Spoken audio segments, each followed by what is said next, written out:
السلام علیکم viewers. Novel ایمان اور عشق بائی ناصر حسین کا یہ 8واں پارٹ ہے. اس رات جب ہر طرف اندھیرا تھا، کہیں کوئی انسان کوئی جانور تک نہیں تھا، اس نے وہ لاکٹ پتھر کے ذریعے 2 ٹکڑے کر دیا. وہ یہ جاننا چاہتا تھا اس لاکٹ میں ایسا کیا ہے جس کی وجہ سے وہ اتنی بڑی مصیبت کا سامنا کر رہا ہے. وہ لاکٹ اس کے ہاتھوں میں تھا جو کھل چکا تھا. اس کے 2 حصے ہو چکے تھے. اس لاکٹ پہ سنہری رنگ سے ایک خوبصورت نام لکھا تھا، اللہ. وہ نڈھال ہو کر گر گیا اور پھٹی ہوئی آنکھوں سے اس لاکٹ کو دیکھنے لگا. وہ یقین اور بے یقینی کی کیفیت میں تھا. اللہ. اس نے اپنے ہونٹوں سے اللہ تعالیٰ کا نام لیا. یہ لاکٹ ہمیشہ سے اس کے گلے میں تھا، مطلب اللہ ہمیشہ اس کے ساتھ تھا. ساری زندگی، ایک ایک پل، ایک ایک لمحہ، ایک ایک سیکنڈ، شروع سے لے کر آخر تک. اس کی آنکھیں جھک گئیں، 2 قطرے گالوں پہ آن گرے. وہ منہ کے بل گر چکا تھا. تم زندگی کو کبھی سنجیدگی سے نہیں لے رہے. زندگی تمہارے سامنے ایک مذاق ہے. کہیں ایسا نہ ہو زندگی تمہارا ہی مذاق بنا دے. لوٹ جاؤ اللہ کی طرف اس سے پہلے کہ اللہ تمہیں اپنی طرف بلا لے. اسپر کی آواز اس سنسان جنگل میں گونجنے لگی تھی اس رات. اللہ تمہاری شہ رگ سے بھی زیادہ قریب ہے مسٹر رابیل غضنفر. اس نے لاکٹ کو دیکھا جو ایک ایک پل اس کے ساتھ رہا. رابیل، تمہیں پتہ ہے مجھے زندگی میں سب سے زیادہ ترس کس پہ آتا ہے؟ تم پہ. میں نے اپنی زندگی میں تم سے غریب، تم سے مجبور اور تم سے بے بس انسان کبھی نہیں دیکھا رابیل. کیا تمہیں پتہ ہے تم دوزخ کے سب سے نچلے گڑھے میں کھڑے ہو؟ بنا پلکیں جھپکائے، منہ کھولے، وہ اس لاکٹ کو دیکھے جا رہا تھا. صدمہ، شوق، حیرت، ایسے کئی تاثرات اس کے چہرے پہ تھے. اس رات ایک ایک لفظ، ایک ایک جملہ یاد آ رہا تھا اسے. نہیں، اب میں نہیں کہوں گا، میں کچھ نہیں کہوں گا. تم خود دیکھو گے، تم خود سمجھو گے. تمہیں صراط مستقیم پہ خود اللہ لے کر آئے گا. تب تم اللہ سے متعارف ہو جاؤ گے، جان جاؤ گے، اللہ کو پہچان جاؤ گے، اللہ کو. اور ایسے متعارف ہوگی زندگی میں پھر کبھی تمہارا ایمان نہیں ڈگمگائے گا. تو انتظار کرو اس لمحے کا، اس پل کا جب خدا تمہیں خود سے متعارف کرائے گا. What rubbish! I don't want to talk about this. دیکھا رابیل، تم اللہ کو چیلنج کر رہے تھے اور اللہ نے کیسے اپنی اس بندی کی حفاظت کی. ہا ہا ہا. کم آن اسفرا، پلیز یہ مت کہہ دینا اس بچھو اس کیڑے میں اللہ تھا. آپ جانتے ہیں آپ کیا کہہ رہے ہیں؟ کیا آپ کو واقعی اللہ سے ڈر نہیں لگتا؟ کیا آپ کو واقعی اللہ کی ضرورت نہیں ہے؟ No need. مجھے کچھ جاننے کی ضرورت نہیں ہے. کبھی نہ کبھی، کسی نہ کسی موڑ پہ وہ تمہیں ملے گا ضرور. میرا دل کہتا ہے ایک دن آپ ضرور لوٹ آؤ گے. نماز چھوڑو اور نکلو یہاں سے، نہیں تو میں آگ لگا رہا ہوں، بھسم ہو جاؤ گی. میں مرنا نہیں چاہتا. میں تمہیں مرنے نہیں دوں گی رابیل. میوزک بند کریں، مجھے قرآن پاک کی تلاوت کرنی ہے. تمہیں نماز پڑھنا ہے یا قرآن، لیکن میرے کمرے سے باہر. شکر ہے ہم بچ گئے، اللہ نے وقت پہ ہمیں بچا لیا، نہیں تو ٹرک سے ایکسیڈنٹ ہو جاتا. اوہ ہیلو، اللہ نے نہیں، میں نے بچایا ہے. اگر میں وقت پہ کٹ نہیں مارتا تب تم پہنچ جاتی اپنے اللہ کے پاس. دیکھا آپ نے میرے ساتھ کیا کیا. آپ سچ میں مجھ جیسوں کی دعائیں قبول نہیں کرتے. اور کیوں کریں گے آپ میری دعا قبول؟ آپ صرف ان کی دعا قبول کرتے ہو جو آپ کی عبادت کرتے ہیں، نماز پڑھتے ہیں، روزے رکھتے ہیں. اور میں کیا ہوں؟ میں نے آج تک مسجد کی شکل نہیں دیکھی. اللہ کو تو سب پتہ ہے. اس کی اپنی آواز سب سے بھیانک تھی. اس نے روتے ہوئے کانوں پہ ہاتھ رکھا. وہ اپنی آواز نہیں سننا چاہتا تھا. اسے اپنے آپ سے اور اپنی آواز سے اس رات نفرت محسوس ہونے لگی. خدا نہ کرے رابیل، زندگی میں کبھی تم پہ ایسا وقت آئے جب تم اپنی آواز سے نفرت کرنے لگو. وہ رونا چاہتا تھا، چیخ چیخ کر بتانا چاہتا تھا اسفر کو وہ وقت آ چکا ہے. بارش ایک بار پھر سے شروع ہو چکی تھی، مگر اس وقت وہ بارش سے نہیں ڈر رہا تھا. وہ اس سنسان جنگل میں برستی بارش کے دوران سجدے میں گر گیا تھا. اے اللہ، میں کیا کہوں آپ سے؟ میں تو کچھ کہنے کے بھی قابل نہیں رہا. میں تو آپ سے معافی مانگنے کے بھی قابل نہیں رہا. میں کیسے اپنی ساری زندگی یوں غفلت میں گزارتا آیا ہوں اللہ. آپ نے ہر قدم پہ مجھ پہ رحم کیا، میرا ساتھ دیا. میں تو کسی بھی چیز کے قابل نہیں تھا. میں تو کسی بھی نعمت کے قابل نہیں تھا. مجھے تو گھن آ رہی ہے اپنے آپ سے، اپنے وجود سے. میں نے ساری زندگی آپ کو سمجھنے میں غلطی کی. میں تو آئینے کے سامنے کھڑا ہونے کے بھی قابل نہیں رہا. وہ پھوٹ پھوٹ کر کسی بچے کی طرح رو رہا تھا. آنسو برستی بارش میں شامل ہو رہے تھے. میں نے ہمیشہ آپ کو نظر انداز کیا، اپنے ہر کام، ہر دوست کے لیے، اور ایک لڑکی کی خاطر میں آپ کا وجود ماننے سے انکاری ہو گیا. میں تو کافر بن چکا تھا. آپ نے اتنے میرے گناہوں کے باوجود مجھ پہ رحم کیا، ہر قدم پہ، ہر موڑ پہ. اور میں ہمیشہ سے بے وقوف رہا۔ مجھ جیسا احمق انسان دنیا میں کہاں ہوگا؟ آپ زندگی کی ہر سانس پہ میرے ساتھ تھے اور میں ہمیشہ آپ سے دور رہا۔ کیوں میں نے ایسا کیوں کیا؟ کیوں میں نے خود پہ اتنا بڑا ظلم کیا؟ کیوں میں غافل رہا؟ میں ہمیشہ دھوکے میں رہا، ہر لمحہ خود کو دھوکہ دیتا رہا۔ میں گمراہی کے سب سے گہرے کنویں میں دھنسا تھا۔ میرے آس پاس زندگی کا ڈھیر تھا اور میں اس گندگی کو ہیرا سمجھتا رہا۔ میں نے ہر وہ غلط کام کیا جو اسلام میں منع کیا گیا تھا، شراب، جوا، نشہ۔ میرے گناہوں سے شاید زمین آسمان بھر جائے۔ میں اندھیرے میں تھا، کہاں سے واپس لاؤں اپنے 20 سال کی زندگی کو؟ کیسے مٹاؤں گناہوں کی اس فہرست کو؟ میں نے ڈوبتے وقت آپ کو پکارا تھا اور آپ نے میری مدد کی، اور کوئی نہیں تھا میرے پاس جسے میں آواز دے سکتا۔ ہر رشتہ ساتھ چھوڑ گیا اور ایک آپ ہی تھے میرے پاس۔ وہ سجدے سے اٹھا، چہرہ بھیگا ہوا تھا، بارش کی بوندیں گر رہی تھیں۔ اس نے زمین پہ دیکھا جہاں ہر طرف کیچڑ ہی کیچڑ تھا۔ اس نے اپنے ہاتھوں سے کچھ کیچڑ اٹھایا اور اپنے جسم، چہرے، ہر طرف خود کو مکمل طور پہ کیچڑ سے نہلا دیا۔ میری اوقات اس کیچڑ سے زیادہ نہیں ہے، میں کیچڑ کا ایک ڈھیر ہوں۔ رابعہ غضنفر ایک گندگی ہے، اس کا سارا وجود داغدار ہے۔ آج میں مرنا چاہتا ہوں۔ رابعہ غضنفر جو کبھی مرنا چاہتا نہیں تھا، وہ آج مرنا چاہتا ہے۔ وہ دور بھاگنا چاہتا ہے، اس زندگی سے، اس دنیا سے، ان گناہوں سے، اپنے آپ سے۔ مجھ سے بڑا بد نصیب کون ہے جو اللہ سے دور رہا، جو اللہ کو سمجھنے میں غلطی کر گیا، جس نے اپنی ساری زندگی گناہوں میں گزار دی؟ کیا میں آپ سے یہ کہوں مجھے معاف کر دے؟ کیسے کہہ سکتا ہوں؟ میں تو یہ کہنے کے قابل بھی نہیں ہوں، میں تو کسی بھی قابل نہیں ہوں۔ مجھے صرف سزا ملنی چاہیے، صرف سزا۔ میں ساری زندگی ایک ایسا سفر کرتا رہا ہوں جس کی منزل نہیں تھی، اور آج جب پیچھے مڑ کر دیکھوں تو اپنے آپ سے، اپنے سائے سے بھی ڈر جاؤں۔ سکون کی تلاش میں اپنے آپ سے دور ہو گیا، آپ سے دور ہو گیا۔ جو چیز دنیا میں ہے ہی نہیں اسے کھوجنے لگا، اور آج میں پولیس رات پہ کھڑا ہوں۔ وہ نڈھال ہو کر گر گیا، جیسے اڑتا ہوا پتا، کٹی پتنگ، ٹوٹا ہوا پرندہ۔ یہ وہ رات تھی جب اس پہ ساری سچائی واضح ہو گئی۔ اسی رات وہ سچ اور جھوٹ کو پہچان گیا تھا، اور اسی رات کے بعد وہ رابعہ غضنفر مر چکا تھا۔ جو لوٹا وہ کوئی اور رابعہ غضنفر تھا۔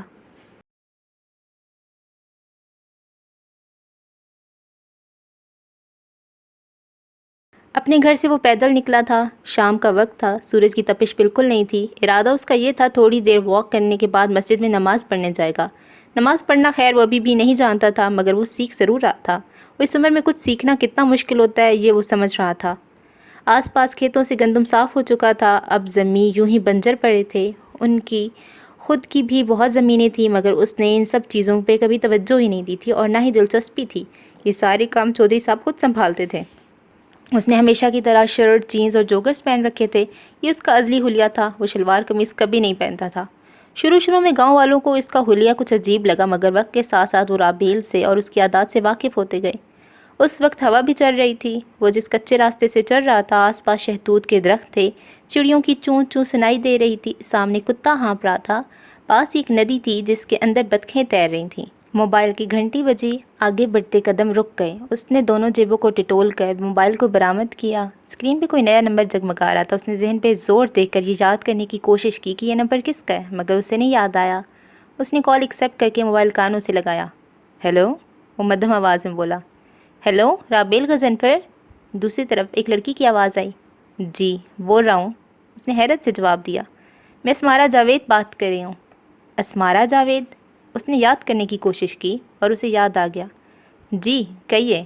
اس دن کے برعکس آج وہ دونوں سنجیدہ تھے۔ مجھے آپ سے کچھ باتیں کرنی ہیں۔ دوسری طرف سرگوشی کے انداز میں آواز آئی۔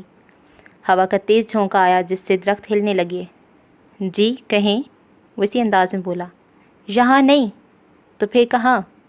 میں آپ سے ملنا چاہتی ہوں۔ اس کے ماتھے پہ لکیریں آئیں، وہ ایک بار پھر چلنے لگا۔ کیوں؟ اس نے ایک پکے شہتوت کے پاس رک کر پوچھا۔ بتایا نا، کام ہے۔ وہ لڑکی تھوڑی برہم ہوئی۔ اب وہ ایک شہتوت اتار کر منہ میں ڈال رہا تھا۔ وہ کھٹا شہتوت تھا، اس کا منہ کڑوا ہو گیا، دانتوں میں لہریں پیدا ہو گئیں۔ اس نے چباتا وہ شہتوت فوراً تھوک دیا۔ تو یہیں پہ بتاؤ، ملنا ضروری ہے کیا؟ وہ مخصوص سنجیدگی سے بولا۔ یہاں فون پہ نہیں بتا سکتی، ملنا بہت ضروری ہے، وہ خفگی سے بولی۔ آواز میں سرگوشی برقرار تھی۔ وہ چل رہا تھا۔ کب ملنا ہے؟ اس کے سامنے کانٹوں کی ایک جھاڑی پڑی ہوئی تھی جسے اس نے جھک کر اٹھایا اور پاس خالی کھیتوں میں پھینک دیا۔ ایک ہاتھ سے موبائل پکڑے ہوئے تھا۔ ابھی مل سکتے ہو؟ نہیں، ابھی نہیں مل سکتا، کل کو کسی بھی وقت۔ اسے سامنے دور مسجد دکھائی دینے لگی۔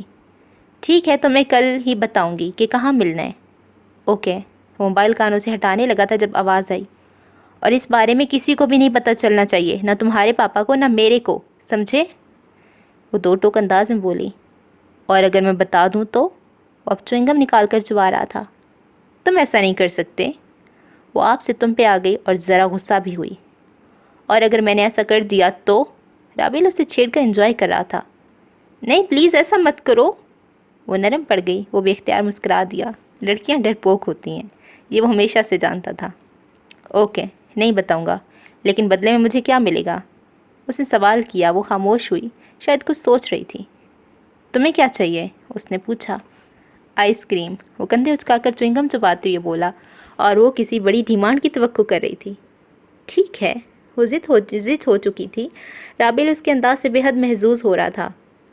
کہیں آپ یہ تو نہیں سوچ رہے مجبوری کے وقت گدھے کو بھی باپ بنانا پڑتا ہے؟ وہ مسکراتے ہوئے پوچھنے لگا۔ اب وہ ندی کے پاس ایک پتھر پہ بیٹھ گیا۔ تازہ ہوا تسکین دے رہی تھی۔ ایکچولی میں یہی سوچ رہی تھی۔ اچھا، میں تمہیں کل کال کروں گی۔ اوکے، میں ویٹ کروں گا۔ بے اختیار اس کے منہ سے نکلا۔ دوسری طرف حیرت چھا گئی۔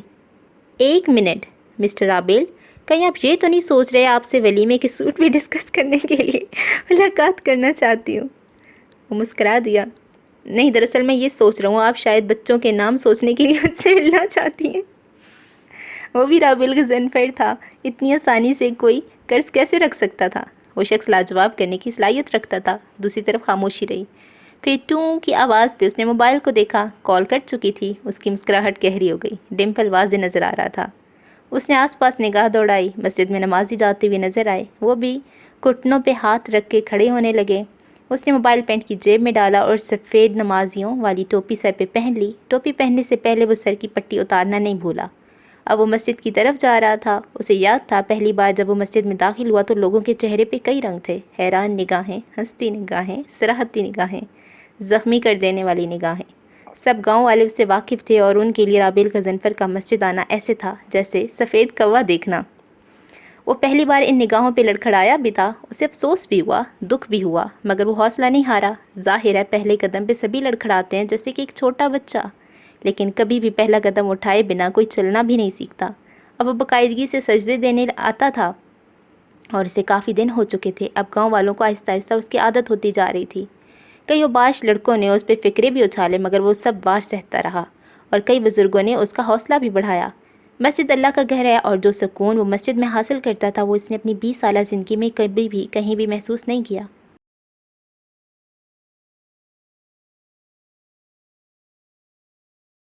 وہ چاروں کھانے کی ٹیبل پہ موجود تھے۔ اس کا کھانا کھانے کو دل نہیں کر رہا تھا۔ وہ زبردستی سب کا ساتھ دے رہی تھی ان کے سوالوں سے بچنے کے لیے۔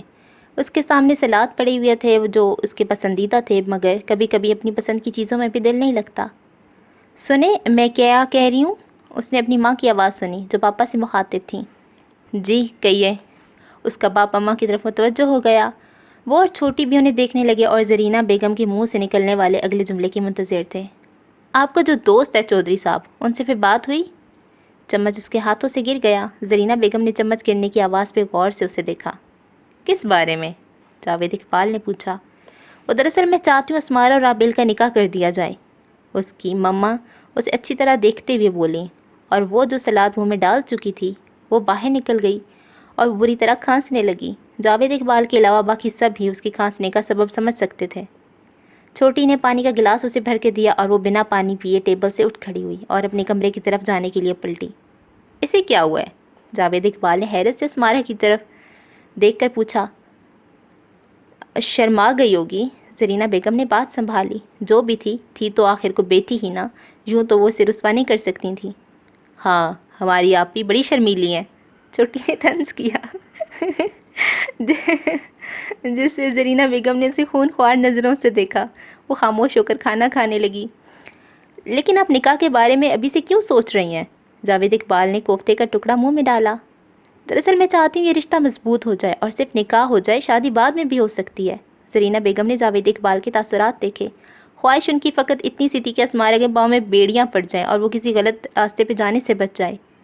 ٹھیک ہے، میں دیکھتا ہوں، ویسے کچھ دنوں تک تو بات نہیں کر سکتے، ہفتے دو کے بعد دیکھتے ہیں کیا ہوتا ہے، جاوید اقبال لقمہ لیتے ہوئے بولے۔ ہاں بس یہ بیٹیاں جلدی اپنے گھر کی ہو جائیں اتنا ہی اچھا ہے، ساری زندگی خود تربیت کرو پھر بھی پل پل ڈر رہتا ہے۔ زرینہ بیگم کے چہرے پہ اداسی تھی، آنکھوں میں نمی پیدا ہو گئی۔ اسے فارغ کرنے کے بعد اس گھوڑی کے گلے میں بھی تو رسی ڈالنی ہے۔ انہوں نے مسکراتے ہوئے شرارت سے چھوٹی کی طرف دیکھا جو کھانا چھوڑ کر انہیں گھور رہی تھی۔ میں نے نہیں کرنی کوئی شادی وادی، میں تو ساری عمر اپنے مما پاپا کے پاس رہوں گی۔ وہ ہمیشہ والا جملہ بول رہی تھی۔ جاوید اقبال نے کہکا لگایا اور زرینہ بیگم اداسی سے مسکرا دیں۔ ستاروں نے اپنی خوبصورت روشنی سے آسمان کو سجا رکھا تھا، زمین پہ اندھیرا تھا، گپ اندھیرا، اور اس اندھیرے میں ایک شخص چلتا ہوا بڑی حویلی کے سامنے آ کر رک گیا۔ بڑا دروازہ کھول کر وہ اندر داخل ہوا۔ رات کافی ہو چکی تھی، گھر کے تمام افراد سو چکے تھے، لائٹس بھی سب آف نظر آئے، پورا آنگن اندھیرے میں ڈوبا ہوا تھا۔ اسے اس گھر سے وحشت ہونے لگی۔ وہ تیز تیز چلتے ہوئے اچانک رک گیا۔ ہوا کا ایک تیز جھونکا اس کے جسم کو چھو کر نکل گیا۔ وہ ساکت کھڑا اس خالی دروازے کو دیکھتا رہا۔ اسے اس گھر میں کسی وجود کی کمی کا احساس ہوا۔ کوئی تھا جسے یہاں اس گھر میں ہونا چاہیے تھا، مگر وہ نہیں تھی، کہیں نہیں تھی، صرف اس کے دل میں تھی، اس کے دماغ میں تھی، اس کی سانسوں میں تھی، اس کی دھڑکن میں تھی۔ اس گھر کے کونے کونے میں اسے ایک لڑکی کی خوشبو آ رہی تھی، اس لڑکی کی آواز گونج رہی تھی، آپ کے ڈمپل بہت خوبصورت ہیں۔ اس نے ایک قدم آگے بڑھایا، وہ اس آواز سے پیچھا چھڑانا چاہتا تھا، مگر وہ آواز اس کے قریب سے قریب تر ہوتی جا رہی تھی۔ میں تمہیں مرنے نہیں دوں گی، کسی کی محبت بھری روتی ہوئی آواز آئی۔ اس نے گردن موڑ کے پیچھے دیکھا اس آواز والی کو، مگر گھر خالی تھا، سنسان، بالکل اس کے دل کی طرح۔ تمہیں نماز پڑھنی ہے یا قرآن، لیکن میرے کمرے سے باہر۔ ہوا کے ہر جھونکے میں اس کی آواز شامل تھی، ہر طرف اس کی تصویر تھی، مگر صرف وہی نہیں تھی۔ ایک معمولی چھپکلی سے ڈرنے والی وہ لڑکی تمہاری جان بچانے کے لیے آگ میں کود گئی۔ یہ گھر آج بھی ویسا ہی تھا جیسا ہمیشہ تھا، وہ دروازہ، وہ فوارہ، وہ آنگن، وہ آسمان، وہ زمین، وہ چاند، وہ ستارے، سب کچھ ویسا ہی تھا، مگر پھر بھی تبدیلی تھی، سب نامکمل تھا۔ جب آسمان وہی ہے، زمین وہی ہے، یہ گھر وہی ہے، تو وہ کیوں نہیں؟ صرف وہی کیوں نہیں؟ اس نے آسمان کی طرف دیکھا، چاند چمک رہا تھا، ہر طرف اس کی ہلکی ہلکی روشنی پھیل رہی تھی۔ اس کی آنکھیں نم ہو چکی تھیں۔ وہ یہ سوچ کر اپنے دل کو حوصلہ دے رہا تھا کہ جس چاند کی روشنی میں وہ محسوس کر رہا ہے، اس چاند کو وہ لڑکی بھی دیکھ رہی ہوگی کہیں۔ جس زمین کے اوپر وہ کھڑا ہے، اس کے اوپر کہیں اس کے بھی قدم ہوں گے۔ جو آسمان اس کے سر پہ ہے، جو اس پہ چادر تانے ہوئے ہے، اسی آسمان کے نیچے وہ بھی کہیں ہوگی۔ جس ہوا میں وہ سانس لے رہا ہے، اسی ہوا سے وہ بھی سانس لے رہی ہوگی۔ وہ بھی اسی زمین آسمان کے بیچ میں کہیں ہے، مگر وہ اس سے دور تھی، چاند جتنی دور۔ اس کے پاس تھی مگر اس سے بہت دور تھی، وہ تھی مگر وہ نہیں تھی۔ کہاں ہو؟ اس نے چاروں طرف دیکھ کر اس ایک وجود کو ڈھونڈنے کی کوشش کی۔ خاموشی اور اندھیرے میں اس کی آواز دور دور تک جا رہی تھی۔ My life, my heart, where are you? اس کی اپنی ہی آواز خالی واپس لوٹ رہی تھی، جسے اس کا انگ انگ پکار رہا تھا، وہ کہیں نہیں تھی۔ آئی لو یو مقدس۔ اس نے ہاتھ پھیلا کر آنکھیں بند کر دیں، آنسو گالوں پہ لڑک آئے۔ I love you my dear, I love you so much. وہ زور زور سے چلا رہا تھا۔ وہ آج اس زمین کو، اس آسمان کو بتا دینا چاہتا تھا وہ اس سے کتنی محبت کرتا ہے۔ وہ چاند ستاروں کو گواہ بنا رہا تھا اپنی وفا کا۔ کم back please Muqaddas, I am only for you and you are for me. اس کی ہر پکار اس زمین اور آسمان کے درمیان کہیں خلا میں معلق تھی۔ میرے خون کا ایک ایک قطرہ لے لیں، لیکن مجھے وہ لڑکی دے دیں، میری کسی نیکی کے بدلے۔ آپ تو گنہگاروں کی بھی دعا قبول کر لیتے ہیں، اور میں آپ سے، آپ ہی کی کائنات کی فقط ایک لڑکی مانگ رہا ہوں، بس مجھے وہ دے دیں، پہلے میں آخرت میں کوئی حصہ نہ رکھیں۔ اس نے سچے دل سے آنکھیں میچ کر دعا کی، وہ لڑکی کہیں سے پیدا ہو جائے، کہیں سے آ جائے، کوئی معجزہ ہو جائے، مگر اس کی دعا شاید قبول نہیں ہوئی تھی۔ وہ کہیں نہیں تھی۔ وہ رو رہا تھا ایک لڑکی کے لیے جو زندگی میں کبھی نہیں رویا۔ وہ لڑکا جو خوبصورتی میں اپنی مثال آپ تھا، جس کی ڈمپل والی مسکراہٹ پہ لاکھوں لڑکیاں فدا تھیں، جس کی جھیل سی آنکھیں دیکھنے کے لیے کئی نگاہیں ترستی تھیں، جسے بہت ناز تھا اپنے آپ پر، اپنے حسن پر۔ وہ آج ایک لڑکی کی عشق، اس کی یاد میں رو رہا تھا۔ اس نے انگلیوں سے نم آنکھوں کو صاف کیا اور اندر کی جانب قدم بڑھائے۔ بڑا دروازہ کھول کر وہ گھر میں داخل ہوا۔ اندھیرے میں کوئی اسے نہیں دیکھ سکتا تھا، مگر روشنی میں اس کی سوجی ہوئی آنکھیں واضح نظر آ رہی تھیں۔ وہ کچن میں گیا، فریج سے پانی نکال کر پانی پینے لگا۔ اس نے پوری بوتل منہ سے لگائی اور ایک ہی سانس میں آدھی بوتل پی لی۔ اب وہ کچن سے نکل کر اپنے کمرے کی طرف جا رہا تھا۔ ایک ایک قدم بھاری تھا جسم پہ، ہر قدم جیسے انگاروں پہ رکھ رہا تھا۔ وہ نہیں جانتا تھا مگر وہ جا رہا تھا اس کمرے میں جس میں وہ تھی، لیکن وہ صرف اس کمرے میں تو نہیں تھی، وہ تو ہر جگہ تھی۔ جہاں رابعہ غضنفر جاتا وہ اس کے ساتھ جاتی۔ واقعی یہ عشق تھا۔ عشق اور محبت کے وجود سے وہ پہلی بار آشنا ہوا تھا۔ افشین کے ساتھ اس نے واقعی دل لگی ہی کی تھی۔ محبت نے اس کے وجود کو ایسے جکڑا اسے ہلنے کی بھی مہلت نہیں ملی۔ وہ شاعر، وہ فلمیں، وہ ڈرامے جن میں محبت کے بڑے ڈائیلاگز بولے جاتے تھے، وہ ہمیشہ سے انہیں بکواس اور فضول سمجھتا تھا، مگر آج اس موڑ پہ، اس لمحے، ہر لفظ رابعہ غضنفر کے لیے سچ ہو چکا تھا۔ وہ اپنے کمرے میں داخل ہوا۔ وہ لڑکی اسے نظر آئی، بیڈ کے نیچے لیٹی ہوئی، صوفے پہ بیٹھی ہوئی، نماز پڑھتی ہوئی، قرآن پاک کی تلاوت کرتی ہوئی۔ کاش وہ زندگی پھر سے لوٹ آئے، کاش وہ لمحے بھر سے پھر سے لوٹ آئیں، وہ مقدس بلال پھر سے لوٹ آئے۔ اس نے جھک کے بیڈ کے نیچے جھانکا۔ وہ جانتا تھا وہ کیا تلاش کر رہا ہے، کسے تلاش کر رہا ہے۔ اس نے بیڈ کے نیچے سے وہ بڑا بیگ نکالا۔ آج وہ بیگ بھی اسے اپنا لگنے لگا۔ آج وہ اس بیگ سے بھی محبت کرنے لگا۔ اسے اس بیگ کی قسمت پہ رشک آیا، جانے کتنی بار اس لڑکی نے نازک انگلیوں سے اس بیگ کو چھوا ہوگا۔ اس نے جھک کر اس بیگ کو اپنے سینے سے لگایا، جیسے ایک معصوم بچہ اپنی سب سے قیمتی چیز کو گلے سے لگا کر پیار کرتا ہے۔ وہ اسے بیگ سے پوچھنا چاہتا تھا، بتاؤ مقدس بلال کہاں ہے؟ جواب میں وہ بیگ خاموش رہا۔ وہ بیگ جوں کا توں پڑا ہوا تھا۔ اس کی موجودگی میں وہ بیگ الماری میں رکھا ہوا تھا، اور اس کے جانے کے اگلے دن جب اس نے الماری کھول کر اپنے لیے شرٹ اٹھائی تب اس کی نظر اس بیگ پر پڑی۔ اس نے ناگواری سے بیگ کو دیکھا اور اس کو باہر نکال کر ایک لات مار دی۔ بیگ لڑکتا ہوا اس بیڈ کے نیچے آ گیا۔ زندگی میں کبھی سوچا نہیں تھا اس بیگ سے اسے اتنی محبت ہو جائے گی۔ اس دن یاد آیا جب پہلی بار اس معصوم لڑکی نے اس بھاری بیگ کو اپنے ہاتھوں سے اٹھایا۔ اس نے اخلاقاً بھی ایک بار نہیں کہا کہ یہ بیگ میں اٹھا دیتا ہوں، لیکن آج وہ اس بیگ کو گلے سے لگا کر بیٹھا تھا۔ یہ کیا محبت ہے، کیسا جذبہ ہے، انسان اپنے آپ میں نہیں رہتا۔ اس نے بیگ کی زپ کھولی اور بےتابی سے اندر ہاتھ ڈالنے لگا۔ سب سے پہلے جو چیز اس کے ہاتھ لگی وہ اس لڑکی کا نقاب تھا، وہی کالا نقاب جس سے وہ ہمیشہ اوڑھتی تھی۔ ایک منٹ، دوسری طرف منہ کرو۔ وائی؟ مجھے نقاب کرنا ہے۔ میں بھی یہی کہنے والا تھا، میں تمہاری سانولی رنگت دیکھ کر ڈر گیا ہوں، کوئی نقاب وغیرہ کر لو، ویسے تم سے زیادہ خوبصورت لڑکیاں میں پیچھے چوک پہ چھوڑ آیا ہوں۔ اس کے دل کو کسی نے کچل دیا۔ جو لڑکی زندگی بھر نقاب کے بنا گھر سے باہر نہیں نکلی، تم نے اسے ننگے پاؤں ننگے سر اپنے گھر سے باہر نکال دیا۔ اس نے تھوک نکلا، آنسو کا ایک ریلا بہہ نکلا۔ وہ نقاب اس کے ہاتھوں سے گر گیا جیسے اس میں کرنٹ ہو۔ اس نے بیگ میں ہاتھ ڈال کر ایک اور چیز برآمد کی۔ ہاتھوں کے لمس سے وہ محسوس کر رہا تھا وہ کتاب ہے۔ اس نے اس کتاب کو باہر نکالا۔ وہ کوئی معمولی کتاب نہیں تھی، وہ قرآن پاک تھا۔ خالہ، وہ میں اپنا قرآن شریف اندر بھول آئی ہوں۔ ارے کوئی بات نہیں پتر، قرآن پاک آگے مل جائیں گے، اس میں اتنا چنتا کی کوئی بات نہیں ہے، اب جلدی چلو۔ نہیں، میں بھی 2 منٹ میں قرآن پاک لے کر آتی ہوں۔ یہ لڑکی پاگل ہے کیا؟ اس نے قرآن شریف کو بڑے احترام سے اپنے سامنے کیا اور اسے چوم کر سینے سے لگایا۔ وہ دل میں ٹھنڈک اترتا ہوا محسوس کرنے لگا تھا۔ اس نے قرآن پاک کا پہلا صفحہ پلٹا۔ وہ بغیر ترجمے میں والا قرآن پاک تھا، اسے عربی پڑھنا نہیں آتی تھی، مگر وہ ہر صفحے کو چھو کر دیکھ رہا تھا۔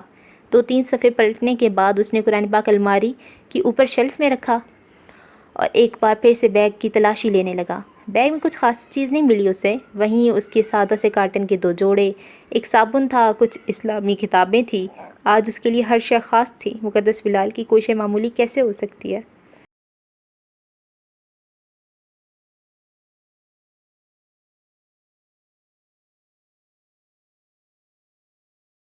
اس نے بیڈ سے ٹیک لگائی ہوئی تھی، پاؤں اس نے پھیلائے ہوئے تھے، دوپٹے سے بے نیاز تھی، گھٹنوں پہ لیپ ٹاپ رکھ کر وہ کوئی رومانٹک مووی دیکھ رہی تھی۔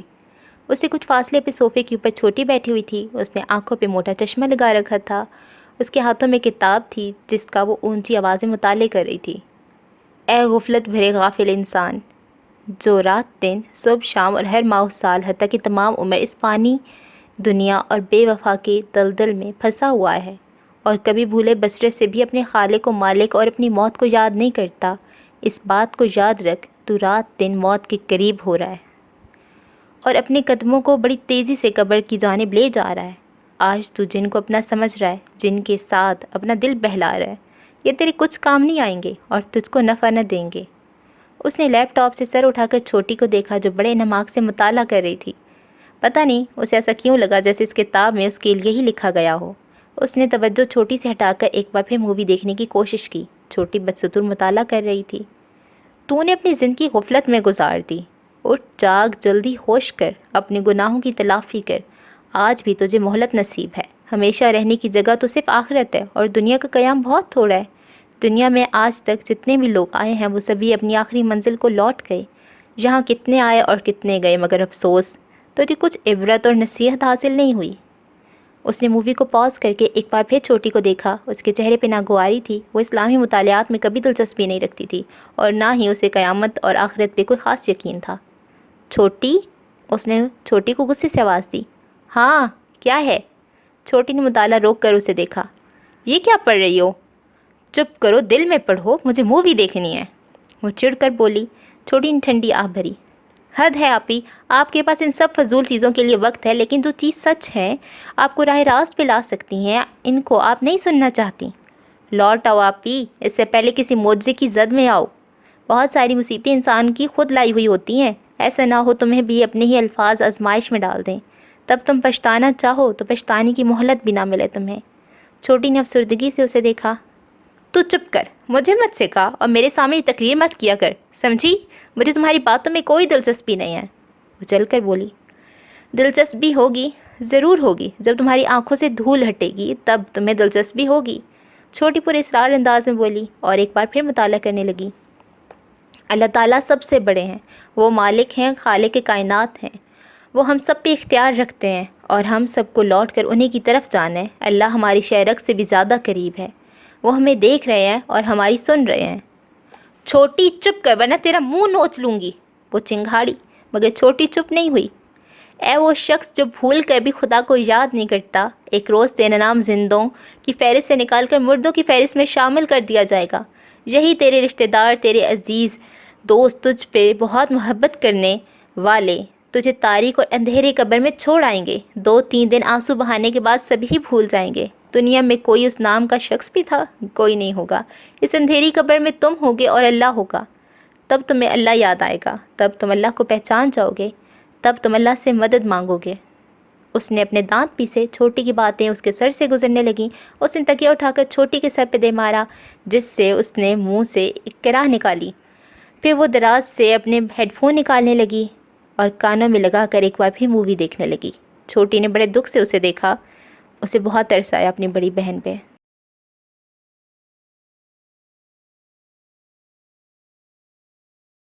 اس نے گاڑی کچی سڑک کے بیچ میں ہی روک دی۔ اب وہ اپنا موبائل اور والیٹ ڈیش بورڈ سے اٹھا کر جیب میں ڈال رہا تھا۔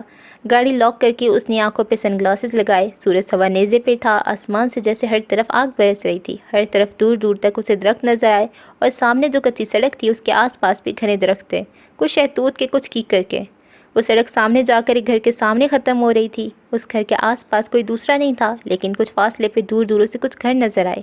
وہ گھر مٹی کا بنا ہوا تھا، ایک کچا معمولی گھر۔ زندگی میں کبھی وہ ان کچے گھروں اور اس غریبوں سے سخت نفرت کرتا تھا، مگر زندگی میں تو وہ بہت کچھ کرتا تھا، بہت کچھ غلط۔ یہ معمولی سا کچا گھر جس کے بیچ میں ایک پیپل کا پیڑ تھا، یہ گھر اس کی آخری امید تھی، ایک آخری آس۔ بڑی امید لے کر وہ اس گھر میں آیا تھا۔ اس نے سچے دل سے دعا کی جسے ڈھونڈنے وہ اس گھر میں آیا ہے وہ اسے مل جائے، مگر انسان کی ہر دعا قبول نہیں ہوتی اور اس میں بھی انسان کا ہی فائدہ ہوتا ہے۔ اس نے کچی سڑک پہ چلنے کے لیے اپنا قدم رکھا۔ قدم رکھتے ہی دھول سے اس کا سامنا ہوا۔ اس کے سامنے جوگرز مٹی سے بھر گئے۔ زندگی میں وہ اس مٹی سے بھی نفرت کرتا تھا، مگر اب وہ جان چکا تھا کہ مٹی سے بن کر مٹی میں ہی مل جانا ہے، کچھ بھی باقی نہیں رہنا۔ اس کا سارا جسم پسینے سے شرابور تھا، کھلا گریباں بھیگا ہوا تھا، ماتھے چہرے پہ ہر طرف پسینہ تھا۔ اس نے جیب سے ٹیشو نکال کر ماتھا پھر چہرے کا پسینہ صاف کیا اور دھول اڑاتے ہوئے اس گھر کے بالکل سامنے پہنچ گیا۔ اس گھر کا پتہ اس نے بڑی مشکل سے معلوم کیا تھا۔ محبت کیا ہے اور محبت انسان کو کتنا مجبور کمزور بناتی ہے، یہ بات رابعہ غضنفر سمجھنے لگا تھا۔ وہ دراصل محبت کو سمجھنے لگا تھا۔ اب وہ بالکل اس گھر کے سامنے کھڑا تھا۔ دل کی دھڑکن بے ترتیب ہونے لگی تھی۔ اس نے گھر کو اچھی طرح دیکھا۔ وہ شاید کسی ڈور بیل کی تلاش میں تھا۔ ایسے کچے گھروں میں ڈور بیل کہاں ہوتے ہیں؟ اس نے ہاتھ آگے بڑھا کر اس لکڑی کے چھوٹے دروازے کو زور سے بجایا۔ گھر کے اندر سے دھواں بھی اٹھ رہا تھا۔ اس نے آسمان کی طرف ایک پر امید نگاہ سے دیکھا۔ وہ یہیں ہو، کاش وہ یہیں ہو۔ دروازہ نہیں کھلا۔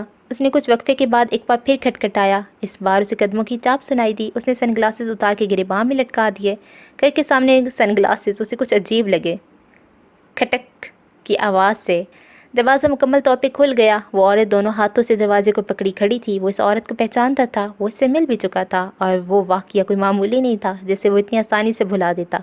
رابل غضنفر کو وہاں دیکھ کر اس عورت کے اوپر جیسے کسی نے گرم انگارے ڈال دیے ہوں۔ اسے ناگواری سے اسے دیکھا اور دانت پیسنے لگی۔ السلام علیکم، اس نے مؤدب ہو کر سلام کیا۔ تم یہاں کیا لینے آئے ہو؟ اس عورت نے سوال کیا۔ میں وہ مقدس یہی ہیں؟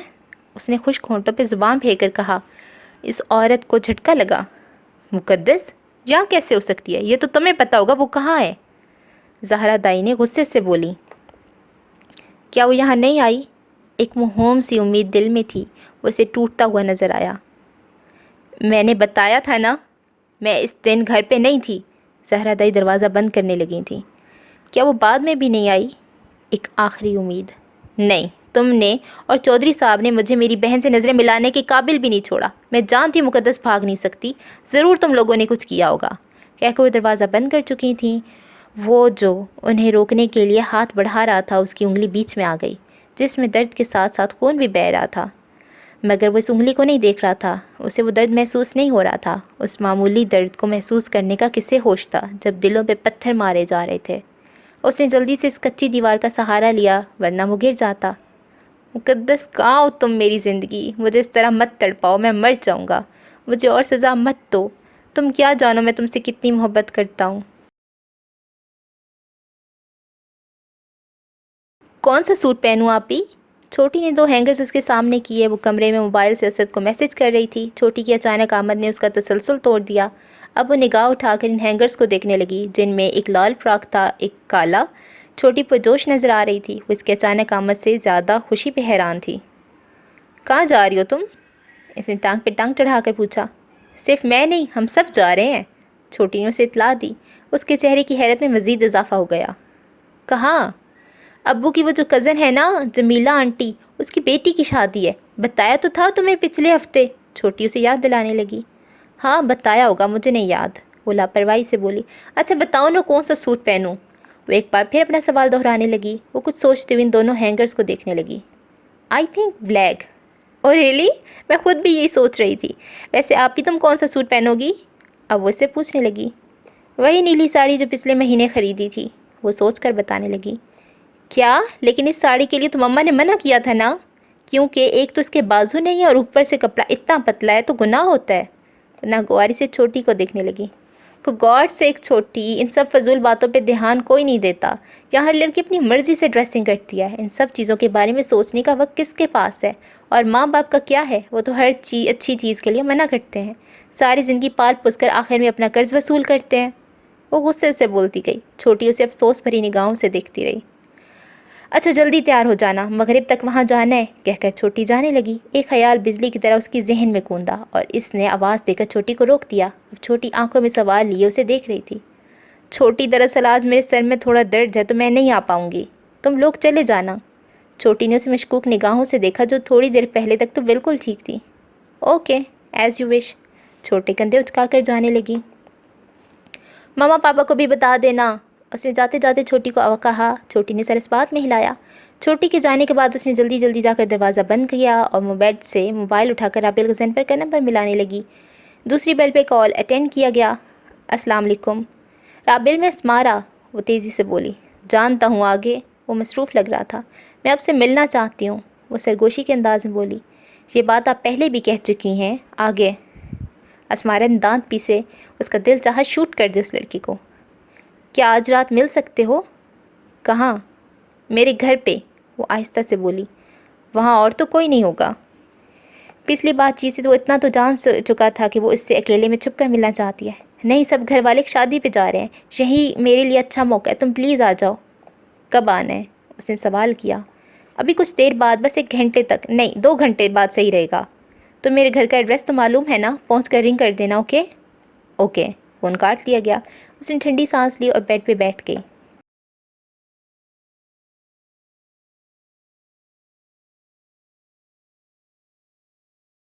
کمرے میں تیز تیز خوشبو مہک رہی تھی، ہر طرف گلاب کی پھولوں کی خوشبو تھی۔ چھت والا پنکھا چل رہا تھا، بیڈ پہ ٹانگ چڑھائے چندہ بائی بیٹھی تھیں۔ وہ سرخ ساڑی میں ملبوس تھیں، ساڑی کے اوپر شیشوں اور موتیوں کا خوبصورت کام کیا گیا تھا، بازو برہنہ تھے، اپنی عادات کے مطابق وہ پان چبا رہی تھیں، اس وجہ سے ان کی زبان اور ہونٹ لال ہو چکے تھے۔ بالوں کا جوڑا بنایا ہوا تھا اور پیچھے ایک تازہ خوبصورت گجرا لٹک رہا تھا۔ ان سے کچھ فاصلے پہ اسی کمرے میں آئینے کے سامنے ایک نوجوان لڑکی بیٹھی تھی، وہ بالوں میں کنگھی کرنے میں مصروف نظر آ رہی تھی۔ فیروزی کلر کی شلوار قمیض میں ملبوس اور حد سے زیادہ میک اپ کے استعمال سے وہ بہت خوبصورت لگ رہی تھی۔ وہ آج رات کی محفل کے لیے خود کو اچھی طرح تیار کر رہی تھی۔ آج کچھ خاص مہمان آنے والے تھے کوٹھے پہ، اور ایسی راتوں میں پیسہ کاغذ کی طرح لٹایا جاتا ہے، اور وہ تو اس کوٹھے کی شان تھی، اس کوٹھے کی سب سے خوبصورت بلبل، جس کی خوبصورتی کے چرچے دور دور تک تھے۔ وہ 2 سال پہلے اس کوٹھے میں آئی تھی۔ اس وقت وہ شوہر کے گھر سے ٹھوکر کھا کر آئی ایک بے سہارا لڑکی تھی۔ تب AK صاحب نے ہی اسے اس کوٹھے میں پناہ دی، وہیں اسے یہاں لائے تھے۔ تب سے وہ اسی کوٹھے کی زینت بن گئی اور اس کی زندگی اس کوٹھے تک ہی محدود ہو گئی۔ چندہ بائی کا موبائل بجنے لگا۔ اس نے آئینے میں سے چندہ بائی کو دیکھا۔ وہ کال اٹینڈ کر کے کانوں پہ موبائل رکھ چکی تھیں۔ سنائیے AK سرکار، وہ اپنی مخصوص ادا سے بولیں۔ دوسری طرف شاید خیریت پوچھی گئی تھی۔ ہم کیسے ہو سکتے ہیں سرکار، آپ کے بنا اس کوٹھے پہ ہمیشہ اداسی ہی چھائی رہتی ہے۔ کبھی اس محفل میں اپنے قدم رکھیں تاکہ یہاں بھی کچھ روشنی کی کرنیں آ سکیں۔ ہاں بس وعدے پہ وعدے کیے جا رہے ہیں، کام نہیں کر رہے آپ سرکار۔ آپ کی لاپرواہی کی وجہ سے بہت نقصان ہو رہا ہے ہمارا اور اس کوٹھے کا۔ اب تو ہمیں اس مال کے لیے نہ ترساؤ، وہ پان چباتے ہوئے بولیں۔ کچھ دیر خاموشی رہی۔ دوسری طرف سے کوئی بات کیا جا رہا تھا۔ ٹھیک ہے سرکار، 1 ہفتہ اور بھی دیکھ لیتے ہیں۔ ویسے جو تصویر آپ نے دکھائی تھی اس کے لیے تو صدیوں انتظار کر سکتے ہیں، وہ تو ہمیں پیسے سے نہلا دے گی۔ اس کوٹھے کی رونق بڑھے گی اس گلاب سے۔ جی بس AK سرکار، آپ ہی کی محبت سے ایک کوٹھا چل رہا ہے۔ آپ کی یہ احسانات ہم کبھی نہیں بھولیں گے، لیکن ہم بھی آپ کو ہر بار راضی کرتے ہیں۔ اس بار بھی آپ کو منہ مانگا انعام ملے گا اس گل پری کا۔ ٹھیک ہے، پھر بات ہوگی۔ آج کچھ خاص محفل ہے، دور دور سے مہمان آنے والے ہیں، تو تھوڑا ہم مصروف ہیں، لیکن اب آپ دیر مت کیجیے گا۔ خدا حافظ۔ انہوں نے موبائل اپنے پرس میں ڈالا۔ سنا تم نے معروف، اس کوٹھے میں اب گلاب کھلیں گے؟ وہ آئینے کے سامنے بیٹھی اس لڑکی کو مخاطب کرنے لگیں۔ اس بات پہ مسکرا دی۔ مسکرانا ان کے شعبے کا حصہ تھا۔ جی ضرور، ہر دم کھلیں گے چندہ بائی۔ جب تک AK صاحب کا سایہ اس کوٹھے پر ہے تب تک یہاں روزانہ نئے پھول کھلیں گے۔ ہاں بجا فرمایا سرکار، لیکن اس بار جو نئی پری آ رہی ہے نا، سنا ہے وہ آپ کی خوبصورتی کے بھی ریکارڈ توڑ دے گی۔ چندہ بائی نے مسکرا کر اسے دیکھا۔ ہائے، ہم بھی یہی چاہتے ہیں، وہ پری جلدی سے جلد آئے تاکہ ہمیں بھی تھوڑا آرام ملے، وہ انگڑائی لیتے ہوئے بولی۔ چندہ بائی کا کہکا کمرے میں گونجا اور وہ ایک نیا پان بنانے میں مصروف ہو گئیں۔ رات کے 9 بج رہے تھے اور اتنی رات کو گاڑی لے کر نکلا تھا، اور اب اس کے گھر کے سامنے پہنچ کر اس نے بریک لگائی۔ گاڑی کو سائڈ پہ کھڑی کر کے اس نے جیب سے موبائل نکالا۔ وہ سیاہ شرٹ اور سیاہ جینز میں ملبوس تھا، اس سیاہ رات کا ایک حصہ لگ رہا تھا۔ نمبر پہ بیل جا رہی تھی اور پہلے ہی بیل پہ کال اٹینڈ کی گئی۔ شاید بڑی بے صبری سے انتظار کیا جا رہا تھا۔ ہیلو، کہاں ہو؟ موبائل سے آواز آئی۔ میں پہنچ چکا ہوں، تمہارے گھر کے باہر ہی کھڑا ہوں، چوئنگم چباتے ہوئے اس نے بے نیازی سے جواب دیا۔ دوسری طرف شاید خاموشی رہی، پھر اس نے گھر کی طرف دیکھا جہاں ایک کھڑکی کھلی، اس میں اسمارا نظر آئی جو اس نے اشارے سے اندر بلا رہی تھی۔ موبائل اس کے کانوں پہ تھا۔ آ جاؤ، موبائل سے بھی آواز آئی۔ ادھر ادھر چوروں کی طرح دیکھتے ہوئے وہ گھر کے اندر داخل ہوا۔ موبائل اس نے جیب میں ڈال دیا۔ سارا گھر تاریکی میں ڈوبا ہوا تھا۔ سامنے ایک بلب روشن نظر آیا اسے پورچ میں۔ وہ گھر کے مین دروازے کی طرف پڑا۔ اس نے دروازہ کھولنے کے لیے ہاتھ بڑھایا ہی تھا کہ اندر سے وہ دروازہ کھول دیا گیا۔ اسمارا اس کے سامنے کھڑی تھی۔ وہ یوں ہی کھڑا اسے دیکھتا رہا۔ کھڑے کھڑے منہ کیا دیکھ رہے ہو، اندر آؤ۔ اسمارا اسے بازوؤں سے کھینچ کر اندر کیا اور دروازہ بند کر دیا۔ وہ چوئنگم چباتے ہوئے گھر کا جائزہ لے رہا تھا۔ چلو کمرے میں چل کر بات کرتے ہیں، وہ کھڑکی سے باہر بھی دیکھتی رہوں گی کہہ کے وہ سیڑھیوں کی طرف بڑھی، لیکن وہ وہیں کھڑا رہا اور پھر صوفے پہ گرنے والے انداز میں بیٹھ گیا۔ اس کی بے نیازی قابل دید تھی۔ وہ بھی جاتے جاتے رک گئی۔ اس نے مڑ کر دیکھا تو ساکت رہ گئی۔ آؤ، اس طرح کیا بیٹھے ہو؟ وہ حیران ہو کر اسے دیکھنے لگی۔ کھانا ملے گا کیا؟ وہ سن نہیں سکی یا پھر شاید سمجھ نہیں سکی، وہ ایسے عجیب و غریب لڑکے کو پہلی بار دیکھ رہی تھی۔ کھانا، اس نے اپنے ناخنوں سے کھیلتے ہوئے فرصت نکال کر اسے دیکھا۔ کھانا؟ وہ سوالی انداز میں اس کی بات دہرانے لگی۔ ہاں کھانا، وہ ہر لفظ چبا چبا کر ادا کرنے لگا جب وہ جل کر کباب بن گئی۔ واٹ نان سینس، تمہیں پتہ ہے نا یہاں تمہیں دعوت کے لیے نہیں بلایا گیا اور نہ ہی کسی ڈنر کے لیے، وہ دانت پیس کر بولی۔ یہ لڑکا اس کی سمجھ سے باہر تھا۔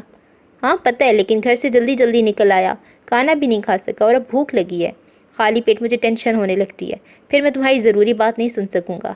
ویسے کہہ رہا تھا جیسے یہاں صرف کھانا کھانے ہی آیا ہو، اور وہ جھنجھلاہٹ کا شکار ہونے لگی۔ اس کے پاس اگر بندوق ہوتی تو وہ یقیناً اب تک رابعہ غضنفر کو شوٹ کر چکی ہوتی۔ اس سے بحث فضول لگ رہی تھی۔ کیا مصیبت ہے، بڑبڑاتے ہوئی وہ کچن میں گئی۔ فریج کھول کر اس نے اندر جھانکا تو خالی فریج اس کا منہ چڑھانے لگا۔ اس کا غصہ مزید بڑھ گیا، لیکن پھر جیسے ذہن میں دھماکہ ہوا اور اس نے دوبارہ فریج کھولا جس میں سیب اور کیلے پڑے ہوئے تھے۔ ایک ٹھنڈی سانس لے کر اس نے کچھ سیب نکالے اور اب وہ چھری کی تلاش میں ادھر ادھر دیکھنے لگی۔ وہ گھر کے کام کبھی نہیں کرتی تھی، کچن کی تو شکل بھی مہینوں بعد دیکھتی۔ جب کسی چیز کی ضرورت ہوتی تو اسی کی طرف رخ کرتی۔ سارے کام چھوٹی اور مما کرتی اور ایک ملازمہ بھی کبھی کبھی آتی تھی۔ اسے گھر کے کام کرنا مڈل کلاس فیملیز کے چونچلے لگتا ہے۔ چھری اسے مل ہی گئی اور وہ بری طرح جھنجھلاتی ہوئے سیب کاٹ رہی تھی۔ کھلے بال بار بار آ کر اسے تنگ کر رہے تھے، جنہیں وہ کام کرتے ہوئے پیچھے دھکیل رہی تھی۔ سیب کاٹنے کا یہ اس کا پہلا تجربہ تھا، اس لیے پورے 5 منٹ بعد ایک پلیٹ بنانے میں کامیاب ہو گئی۔ یہ لو جلدی کرو اب، وہ پلیٹ اس کے سامنے رکھتے ہوئے بولی۔ وہ سیدھا ہو کر بیٹھ گیا، اس نے چوئنگم وہیں تھوک دیا۔ اس کی اس حرکت پہ اسمارا نے اسے خونخوار نظروں سے دیکھا۔ اوہ تھینکس، وہ مسکراتے ہوئے سیدھا ہو کر پلیٹ اپنے آگے کرنے لگا۔ اوہ یہ کیا، مجھے لگا تھا تم کوئی مچھلی بریانی کباب ٹائپ کوئی چیز لاؤ گی اپنے ہونے والے دلہے کے لیے۔ اپنے آخری الفاظ پہ زور دیتے ہوئے اسے جان بوجھ کر چھیڑ رہا تھا اور اس کے پاؤں پہ لگی سر پیان بجھی۔ چپ چاپ کھاؤ، تم میرے ہونے والے دلہا بالکل نہیں ہو، اور ایک بات مجھے پتہ نہیں تھا جناب راہبیل صاحب بھوکے آنے والے ہیں، نہیں تو آپ کے لیے اپنے ہاتھوں سے کھانا ضرور بناتی زہر ڈال کے۔ آخری جملہ اس نے سرگوشی کے انداز میں کہا جو پتہ نہیں اس نے سنا تھا یا نہیں۔ وہ کھانے میں مصروف تھا، انداز ایسا تھا جیسے برسوں سے بھوکا ہو۔ اسمارا بری طرح کوفت کا شکار ہونے لگی تھی اور بار بار دروازے کی جانب دیکھ رہی تھی۔ پانی لائیے، سیب کا آخری ٹکڑا منہ میں رکھتے ہوئے ایک اور فرمائش کی گئی۔ وہ اسے خطرناک نگاہوں سے دیکھتی ہوئی کچن میں چلی گئی۔ کوئی اور موقع ہوتا تو وہ میں تیرے باپ کی نوکر نہیں، یہ کہہ کر سیدھے منہ پہ جواب دے دیتی۔ وقت بہت کم تھا اور اس وقت کا تقاضا یہی کر رہا تھا کہ چپ چاپ اس کی بات ماننے میں بھلائی ہے۔ وہ پانی کا گلاس اس نے پٹکنے کے انداز میں میز پہ رکھ دیا۔ اب جلدی کرو، وقت نہیں ہے میرے پاس، ماما پاپا کسی بھی وقت آتے ہی ہوں گے۔ وہ اسے آہستہ سے پانی پیتا دیکھ کر ٹوکنے لگی۔ وہ اٹھ کھڑا ہوا۔ کہاں چلنا ہے؟ وہ ایک زوردار انگڑائی لیتے ہوئے پوچھنے لگا۔ میرے کمرے میں آؤ، میرے پیچھے، کہہ کر اس نے پہلی سیڑھی پہ قدم رکھا اور تیزی سے چلتی ہوئی اوپر آ گئی۔ وہ بھی اس کے پیچھے پیچھے چلتے ہوئے اس کے کمرے تک آیا۔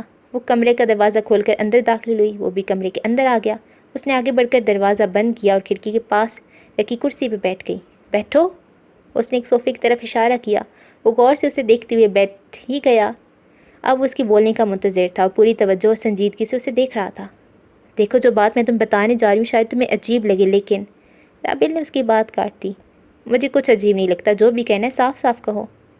میں تم سے شادی نہیں کرنا چاہتی، اس نے صاف صاف کہہ دیا۔ رابعہ کے چہرے پہ ایک رنگ آیا، اس نے آنکھیں میچ لیں۔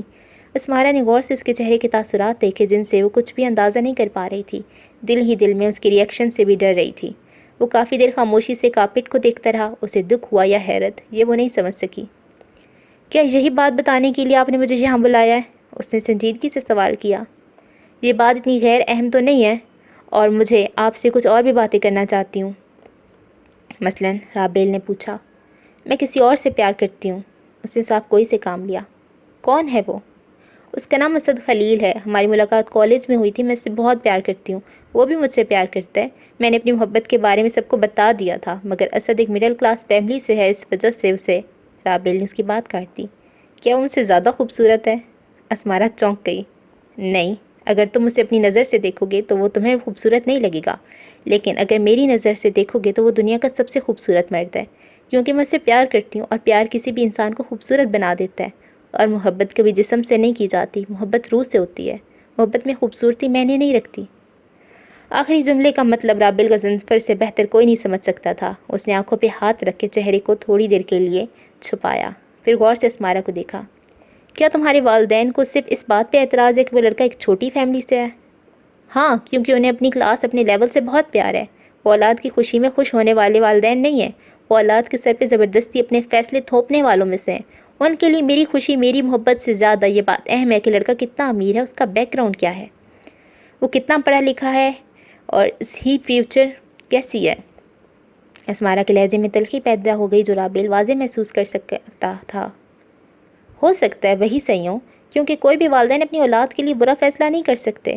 یہ بھی ہو سکتا ہے اس انکار کے پیچھے کوئی اور وجہ ہو، اس لڑکے میں کوئی اور خامی ہو۔ تمہیں اپنے والدین کی خواہشات کا احترام کرنا چاہیے، یقیناً وہ تمہارے لیے اچھا فیصلہ کریں گے۔ اسے سمجھانے لگا، میں والدین کی خواہشات کو گلے کا ڈھول بنا کر اپنی زندگی برباد نہیں کر سکتی، اور نہ ہی کسی ناول یا ڈرامے کا مرکزی کردار ہوں۔ مجھے اثار قربانی کا کوئی شوق نہیں۔ زندگی صرف ایک بار ملتی ہے اور اسے میں اپنی مرضی سے جینا چاہتی ہوں۔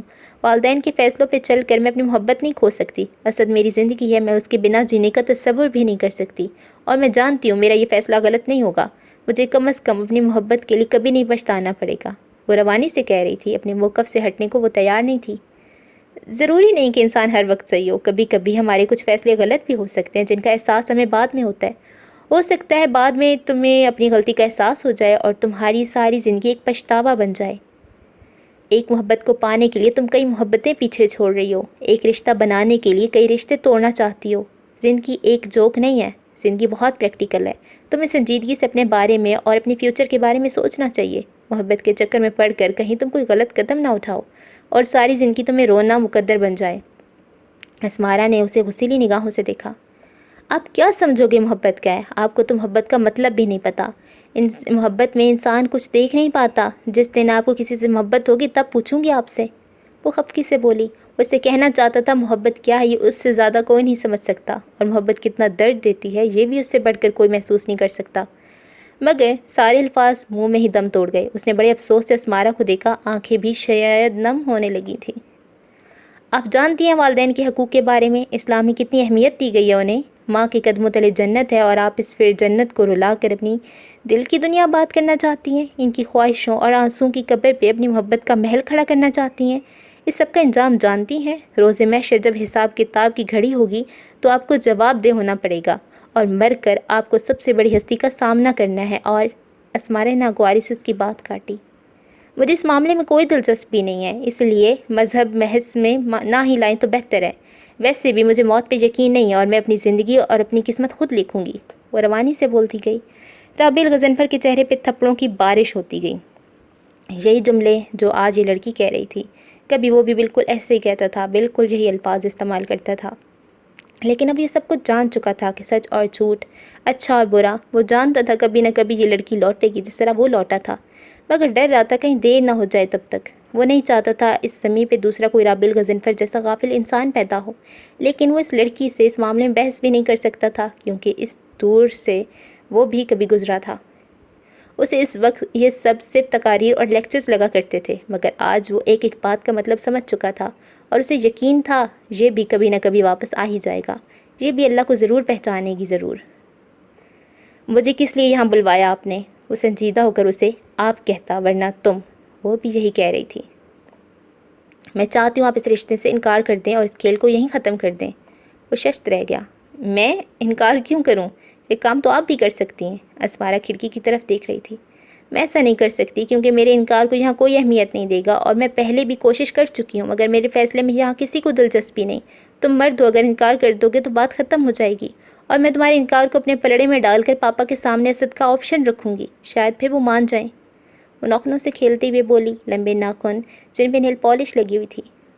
اور اگر میرے انکار کے باوجود بھی تمہارے پاپا اسد کے لیے راضی نہ ہو تو ہو سکتا ہے وہ کسی اور رشتے کو تلاش کریں۔ ہر جگہ تو تم رشتہ نہیں ختم کروا سکتی، اور ہر لڑکا ایک جیسا بھی نہیں ہوتا۔ اسمارا نے غور سے اس کی بات سنی۔ رابیل کو اس لڑکی میں نہیں، لیکن اس کی باتوں میں ضرور دلچسپی ہو رہی تھی۔ یہ اس کے لیے کسی ناول کی کہانی تھی جس میں وہ اپنی مرضی کے ڈائیلاگز بول رہا تھا۔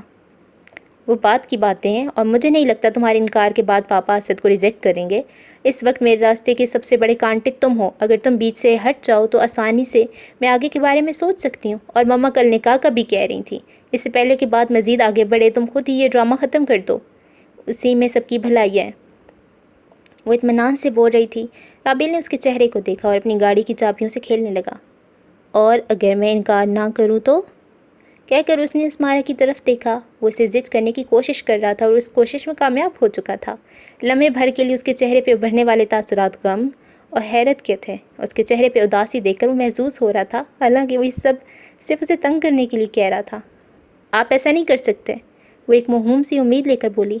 کیوں نہیں کر سکتا؟ مائی لائف مائی چوائس، اور اگر میں نے کیا تو؟ اسے اسمارا کا چہرہ دیکھا جو بڑی عجیب نگاہوں سے اسے دیکھ رہی تھی۔ اس کے پاس اس سوال کا کوئی جواب نہیں تھا۔ بتاؤ اگر میں نے ایسا کر دیا تو؟ اس نے پھر سے اپنا سوال دہرایا۔ تو میرے پاس اور بھی بہت سارے آپشنز ہیں۔ اس کا انداز سلگا ہوا تھا۔ مثلاً؟ رابیل نے پوچھا۔ میں نکاح سے انکار کر دوں گی یا پھر گھر سے بھاگ جاؤں گی، اور اگر ان میں سے کچھ نہیں ہو سکا تو میں سوسائڈ کر لوں گی، اسی انداز میں بولی۔ رابیل کو جھٹکا لگا۔ کیا کہا؟ سوسائڈ کر لو گی؟ رابیل نے بے یقینی سے پوچھا۔ ہاں، لیکن ابھی تو آپ کہہ رہی تھی کہ زندگی خود لکھوں گی۔ رابیل نے بات پکڑ لی۔ ہاں تو موت بھی اپنی مرضی سے ہی لا رہی ہوں نا۔ جانتی ہو نا خودکشی اسلام میں گناہ ہے، رابیل کہہ رہا تھا۔ یہ میری ذاتی زندگی ہے، اس کے ساتھ میں جو کروں وہ میری مرضی، کوئی مجھے اس کام کے لیے روک نہیں سکتا، اور آپ کو میں نے جس کام کے لیے بلایا تھا اگر آپ وہ نہیں ہو سکتے تو آپ جا سکتے ہیں۔ رابیل غضنفر صاحب، وہ قدرے ناراضگی سے بولی۔ میں خود بھی تم سے شادی نہیں کرنا چاہتا، رابیل کے منہ سے اس نے سنا۔ وہ جھٹکا کھا کر کھڑی ہو گئی۔ اس نے بے یقینی سے رابیل کو دیکھا۔ اوہ ریلی؟ But why? وہ خوش تھی، یہ حیران سمجھنا مشکل تھا۔ میں بھی کسی اور سے محبت کرتا ہوں، پتہ نہیں کیسے اس نے کہہ دیا، اور اسمارا کے چہرے کی مسکراہٹ غائب ہو گئی۔ شاید یہ پہلا انسان تھا جسے سمجھنے میں وہ غلطی کر گئی۔ کچھ چہروں کو انسان واقعی نہیں پڑھ پاتا۔ کون ہے وہ؟ اس نے پوچھا۔ ہے کوئی؟ وہ کندھے اچکا کر مقدس کے خیالوں میں کھو گیا جو اس کی آنکھوں کے سامنے تھی۔ کیا بہت خوبصورت ہے؟ اگر تم اسے اپنی نظر سے دیکھو گی تو وہ تمہیں خوبصورت نہیں لگے گی، لیکن اگر میری نظر سے دیکھو گی تو وہ دنیا کی سب سے خوبصورت لڑکی ہے، رابیل اسی کے انداز میں بولا۔ وہ مسکرا دی۔ کہاں ہے وہ؟ اس نے دلچسپی سے پوچھا۔ میرے دل کے علاوہ کہیں نہیں ہے۔ آپ بہت پیار کرتے ہو اس سے؟ نہیں، میں اس سے پیار نہیں کرتا، میں کبھی اس سے پیار کر ہی نہیں سکتا۔ اصل میں مجھے مقدس بلال سے عشق ہے۔ وہ اس لڑکی کو عجیب بے پرواہ سمجھتی رہی، مگر اس کے دل میں کسی کے لیے اتنی محبت ہو سکتی ہے یہ اسے نہیں پتہ تھا۔ وہ اس کے دل میں اندر کہیں چھپی بات جان ہی نہیں پائی۔ اچھا، آپ واقعی اس رشتے سے انکار کر دیں گے؟ وہ ابھی بھی یقین نہیں کر پا رہی تھی۔ ہاں، اور کچھ؟ چلو میں چلتا ہوں، کافی دیر ہو چکی ہے، تمہارے پیرنٹس بھی آنے والے ہوں گے۔ اس کے قدم آگے نہیں بڑھے اور سامنے دروازے کو نہیں، اس کتاب کو دیکھ رہا تھا جو میز پہ پڑی ہوئی تھی۔ تپتی دھوپ میں اچانک جیسے بادل آ گئے ہوں، اس کی نیلی آنکھیں چمکنے لگیں۔ میز پہ پڑی ہوئی وہ کتاب دیکھ کر اس کے دل کی حالت عجیب ہو رہی تھی۔ یہ وہ کتاب تھی جسے اس نے کہاں کہاں کب نہیں ڈھونڈا۔ قبر کی پہلی رات۔ What happened? اسمارا نے اسے عجیب نگاہوں سے دیکھا۔ یہ کتاب کس کی ہے؟ اسمارا نے اس کتاب کو دیکھا۔ یہ کتاب کبھی کبھار چھوٹی پڑتی ہے، اسے ایسی کتابوں میں کبھی دلچسپی نہیں ہوئی۔ آپ کو چاہیے؟ ہاں، اس نے صاف صاف کہا۔ اوکے، لے جائیں، میں ویسے بھی نہیں پڑھتی۔ وہ مسکرا دیا۔ اس نے وہ کتاب اٹھائی اور اسے سینے سے لگایا۔ تھینک یو سو مچ اسمارا۔ وہ مشکور نگاہوں سے اسمارا کو دیکھنے لگا۔ اوکے، تھینکس، میں دعا کروں گی آپ کو آپ کی مقدس بلال مل جائے۔ وہ تو جاتے جاتے رکا۔ اوکے، اگر زندگی رہی تو آپ کے بھی اسد خلیل کو ضرور دیکھوں گا، آخر کیسا ہے اس میں جو ہم میں نہیں؟ وہ مسکراتی ہوئی ادا سے شرارتاً بولا۔ نہیں، اس کے لیے آپ کو ویٹ کرنے کی ضرورت نہیں ہے، میرے پاس اس کی تصویر ہے، میں آپ کو وہ دکھا دیتی ہوں۔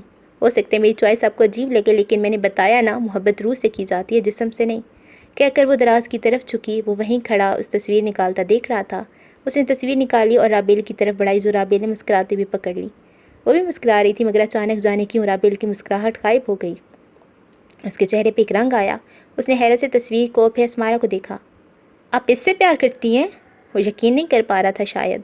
ہاں، کیسا لگا؟ اسمارا نے پوچھا۔ وہ اس کے تاثرات نہیں دیکھ سکی۔ آپ اس سے رابطہ ختم کریں۔ اب کی بار اسمارا کی مسکراہٹ بھی غائب ہو گئی۔ حیرت سے صدمے سے شوق اور شوق سے بے یقینی کا سفر وہ سیکنڈوں میں طے کرنے لگی۔ واٹ؟ یہ لڑکا تمہیں دھوکہ دے گا، وہ رابیل کو کہتے ہوئے سن رہی تھی۔ آپ ایسا کیسے کہہ سکتے ہیں؟ آپ سے کس نے کہا؟ وہ بری طرح جھنجھلائی۔ میرا دل کہہ رہا ہے، وہ اپنے لفظوں پہ زور دیتے ہوئے بولا۔ کیا؟ کیوں؟ یہ آپ کیا کہہ رہے ہیں؟ ضرور آپ کو کچھ غلط فہمی ہوئی ہے۔ میں اسد کو برسوں سے جانتی ہوں، وہ بہت وقت گزارا ہے ہمارا ایک ساتھ، اسی لیے اس کے بارے میں کوئی بھی بکواس نہیں سننی۔ اگر آپ کو ایسا لگتا ہے کہ آپ کسی بھی طرح میرے دل میں اس کے لیے نفرت پیدا کرنے کی کوشش کریں گے تو یہ آپ کی بھول ہے۔ اب آپ جا سکتے ہیں۔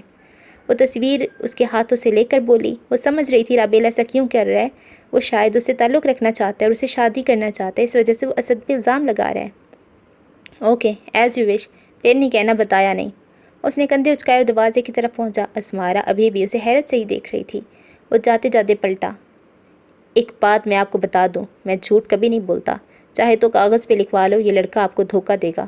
چلتا ہوں، اللہ حافظ، کہہ کے وہ دروازے کی طرف بڑھا اور جھٹکے سے دروازہ کھول کر باہر نکل گیا اور وہیں کھڑی اس خالی دروازے کو دیکھتی رہی۔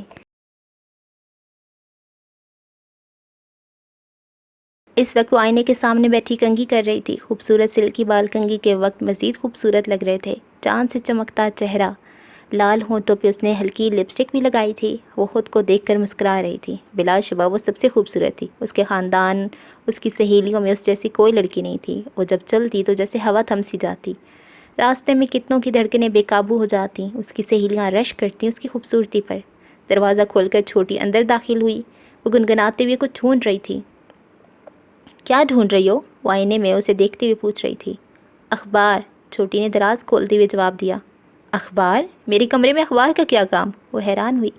ابھی میں لے آئی تھی صبح اور یہیں کہیں رکھ کے بھول گئی ہوں۔ ویسے آپ کی لو سٹوری کا کیا بنا، کہاں تک پہنچی؟ ہونا کیا ہے، ہوگا وہی جو میں چاہوں گی، وہ گردن تان کر بولی۔ اگر ماما پاپا نے نہ مانے تو؟ چھوٹی اخبار ڈھونڈتے ہوئے اسے پوچھنے لگی۔ تو میں بھاگ جاؤں گی، سمپل، وہ بے نیازی سے بولی۔ چھوٹی کا منہ کھل گیا۔ کیا کہا؟ بھاگ جاؤں گی؟ ڈر نہیں لگے گا آپ کو گھر چھوڑتے ہوئے؟ کہاں جاؤ گی، کس کے پاس؟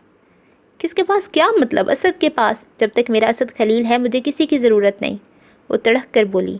ایک لڑکے کے لیے تم ہم سب کو چھوڑ دو گی؟ اتنا بڑا گھر، اپنے رشتہ دار، سب کچھ؟ چھوٹی بے یقینی سے بولی۔ ظاہر ہے اب میں رشتہ داروں کو ڈھول بنا کر گلے میں تو نہیں لٹکا سکتی، وہ کندھے اچکا کر بولی۔ چھوٹی اخبار ڈھونڈ چکی تھی اور ساتھ ہی اخبار کی ڈیٹ دیکھنے لگی۔ ویسے حد ہے آپ ہی، خدا محبت میں اتنا پاگل بھی کسی کو نہ کرے کہ وہ کچھ دیکھ ہی نہ سکے۔ وہ کچھ نہیں بولی۔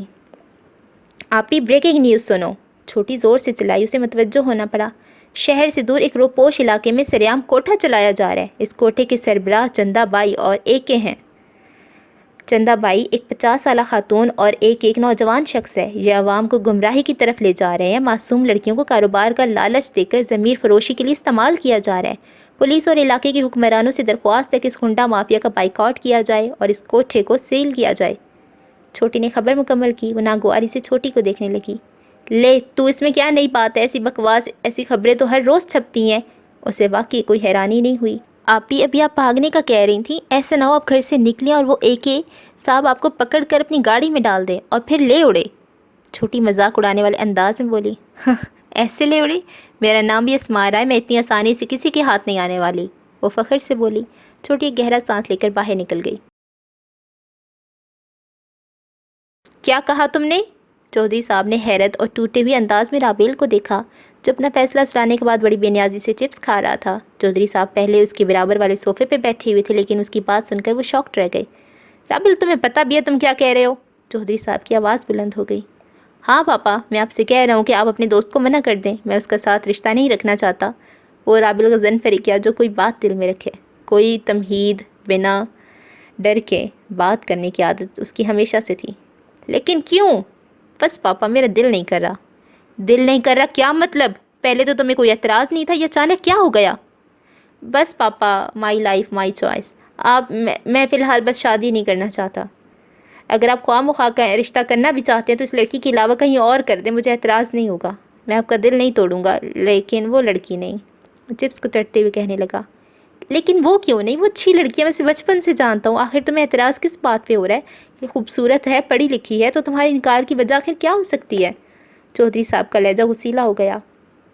پاپا میں نے کب کہا وہ بری لڑکی ہے؟ وہ بہت اچھی ہے، لیکن میں اسے شادی نہیں کر سکتا، وہ چپس سائڈ پہ رکھتے بولا۔ مجھ سے بات کرو، بتاؤ آخر تمہارا مسئلہ کیا ہے؟ پھر سے تمہاری پہلے والی بیماری تو نہیں شروع ہو گئی؟ کیوں بار بار مجھے ذلیل کرنا چاہتے ہو؟ وہ بے بسی سے بولے۔ پاپا میں کچھ غلط نہیں کہہ رہا، جو کر رہا ہوں بہت سوچ سمجھ کر کہہ رہا ہوں۔ آپ کو مجھ پہ بھروسہ ہونا چاہیے۔ باقی میں آپ کی خواہش کا احترام کرتا ہوں، آپ جہاں کہیں گے میرے لیے لڑکی ڈھونڈیں گے، میں بنا کسی اعتراض کے اپنی مرضی کے برعکس اسے قبول کر لوں گا، لیکن آپ اس لڑکی کے لیے مجھے مجبور نہ کریں پلیز، وہ کھڑے ہوتے ہوئے بولا۔ میں کیا جواب دوں گا انہیں؟ آخر تمہارا مسئلہ کیا ہے؟ اور تم، رابیل نے ان کی بات کاٹ دی، sorry papa but I don't want more discussion on this topic. خشک لہجے میں کہتا ہوا اپنے کمرے کی طرف جانے لگا. چودھری صاحب کو ڈر لگنے لگا اس کی حالت پھر سے پہلے جیسی نہ ہو جائے. اس کی گاڑی شاپنگ مال کے دروازے پہ رکی. یہ شہر کا سب سے بڑا شاپنگ مال تھا جہاں سے وہ اکثر شاپنگ کیا کرتا تھا. چابی گھما کے وہ باہر نکلا اور باہر نکلتے اسے شدید گرمی کا احساس ہوا. اس نے ناگواری سے سورج کو دیکھا جو اس کے منہ چڑھانے لگا.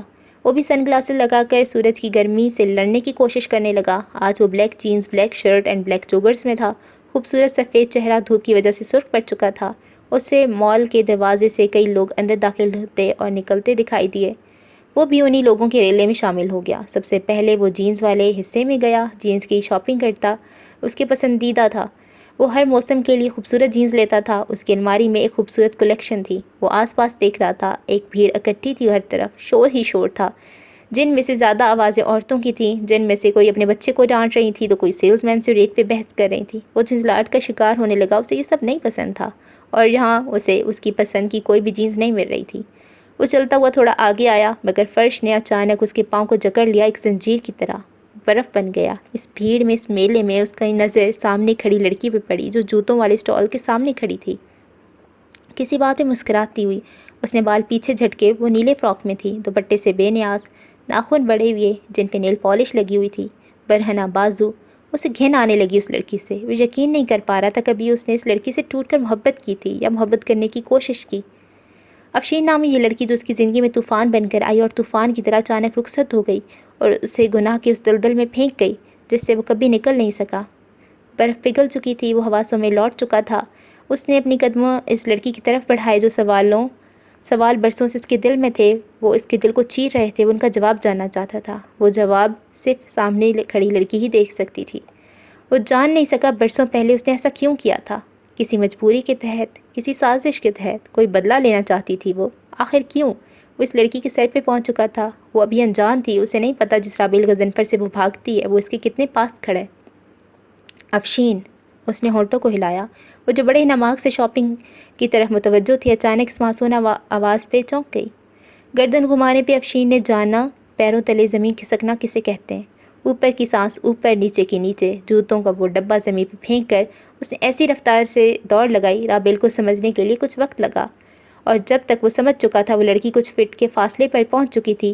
اسے پکڑنے کے لیے اس کے پیچھے لپکا آس پاس سے بے نیاز ہو کر. سبھی لوگ تماشے کی طرح ان دونوں کو دوڑتے ہوئے دیکھ رہے تھے. وہ کسی کو نہیں دیکھ رہا تھا. آس پاس سے لاتعلق اس کے ذہن میں فقط اتنی خواہش تھی کہ افشین کے نکل جانے سے پہلے اسے پکڑ لینا اور اسے ان سوالوں کے جواب حاصل کرنا. ہر بار کی طرح وہ اسے نکلنے نہیں دے سکتا تھا. وہ بھاگ رہی تھی. وہ بھی اس کے پیچھے بھاگ رہا تھا. چند قدموں کا فاصلہ تھا ان کے بیچ. رابیل مرد تھا، ایک توانا مرد، اور اس نے ایک زوردار چھلانگ لگا کر اس لڑکی کو اپنے قابو میں کر لیا. افشین کی کلائی اس کے ہاتھوں میں تھی. گرمی اور بھاگنے کی وجہ سے اس کی شرٹ بھیگ چکی تھی. سانس پھول چکا تھا. کچھ ایسا ہی افشین کا حال بھی تھا.